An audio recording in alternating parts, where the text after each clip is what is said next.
চাবুৱা আঞ্চলিক ৰঙালী বিহু সন্মিলনৰ উদ্যোক্তাসকললৈ অশেষ ধন্যবাদ জনাইছোঁ এই সুন্দৰ অনুষ্ঠানটিত মোক আমন্ত্ৰণ জনোৱাৰ বাবে আৰু ইমান সুন্দৰ এটা অনুষ্ঠানৰ অংশীদাৰ হ'বলৈ পাই নিজকে ধন্য মানিছোঁ। মই কবি নহয়, তথাপি মনৰ অনুভৱখিনি লিখি এটা কবিতা হিচাপে পাঠ কৰিছোঁ। কবিতা হয়নে নহয় নাজানো সেইটো।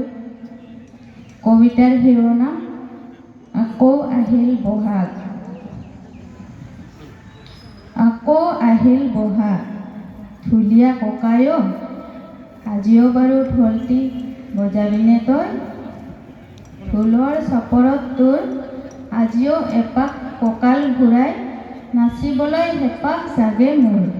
সমনীয়াৰ সতে নৈৰ পাৰতে আহঁতৰ তলতে বজাইছিলি যে ঢোল। কিতাপ বহি মেজতে এৰি আইৰ ৰিহা মেখেলা পিন্ধি তৰা নৰা ছিঙি মাৰিছিলোঁ যে লৰ। মনত আছেনে বাৰু ককাইটো?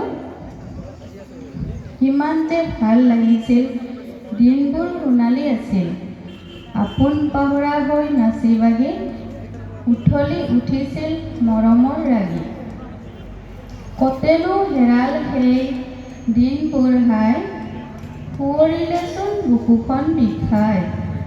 পুৱৰণি সেয়া বৰ হেঁপাহৰ, মনত পৰেনে ককাইটি তোৰ?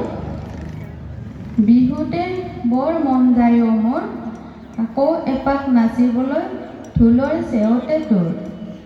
পিছে তোৰ হাতখন জানো চলিব, মোৰ কঁকাল জানো ঘূৰিব? থাকক দে সুৰনিয়ে এতিয়া মিঠা হৈ। পাহৰাই জীৱনৰ তিতা কেহা, য'তে আছ তই মৰম লবি। সৌ আহঁত জোপাক আমাৰ কথা কবি। ভালে আছ মই, ভালে থাক দে ককাই তই। ধন্যবাদ।